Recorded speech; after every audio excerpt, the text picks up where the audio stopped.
नमस्कार, मैं अनुज और आप देख रहे हैं फोर्ट पिलर लाइव। मैं आपको बता दूं कि लोजपा रामविलास पासवान के राष्ट्रीय अध्यक्ष चिराग पासवान ने कहा है कि यूपी में जो चुनाव हो रहे हैं उसका सीधा असर बिहार की राजनीति पे दिखेगा। मिड डे टर्म में ही हो सकता है कि दोबारा विधानसभा की चुनाव हो, और ऐसे में उन्होंने कहा है कि लोक जनशक्ति पार्टी रामविलास 24 सीटों पर MLC चुनाव लड़ रही है। क्या कुछ कहते हैं लोजपा रामविलास के सुप्रीमो चिराग पासवान, आइए सुनते हैं। भाई देखिए, फिलहाल तो लोक जनशक्ति पार्टी रामविलास ना 3 में ना 13 में, हम लोग एकला चलो की रणनीति पर अभी हम लोग काम कर रहे हैं। पिछला विधानसभा का चुनाव 2020 का भी हम लोगों ने अकेले ही लड़ा, और MLC की जो 24 सीटों पर चुनाव हो रहे हैं उसमें से भी अधिकांश सीटों पर अकेले ही लोक जनशक्ति पार्टी रामविलास ने प्रत्याशी उतारने का फैसला लिया है। बात आपकी सही है कि राजनीतिक गलियारों में इस बात की चर्चा ज़रूर है कि 10 मार्च के परिणामों के बाद रिजल्ट भले उत्तर प्रदेश और बाकी के राज्यों में आएंगे, पर उसका असर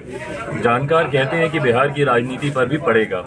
बहरहाल उसका क्या असर पड़ता है, नहीं असर पड़ता है, ये आने वाला समय बताएगा। इस बात को मैं ज़रूर मानता हूँ कि बिहार में मध्यवर्ती चुनाव ज़रूर होंगे, और इस बात को मैं आज से ही नहीं, जब 10 नवंबर 2020 को जब परिणाम आए थे बिहार विधानसभा चुनाव के, मैंने 11 नवंबर को इस बात की मैंने घोषणा बोल दीजिए, या मैंने इस बात को मैंने कहा था कि भाई बहुत जल्द बिहार में मध्यवर्ती चुनाव होंगे।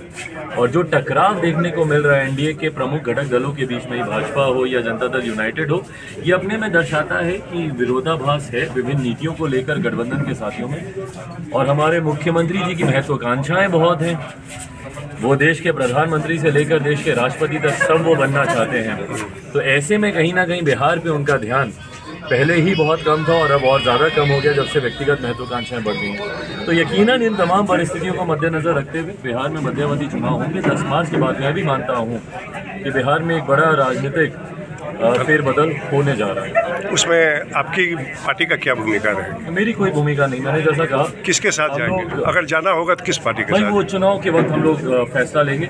जनरल प्रैक्टिस भी यही कहती है कि गठबंधन की घोषणा आमतौर पर चुनाव के वक्त ही होती है।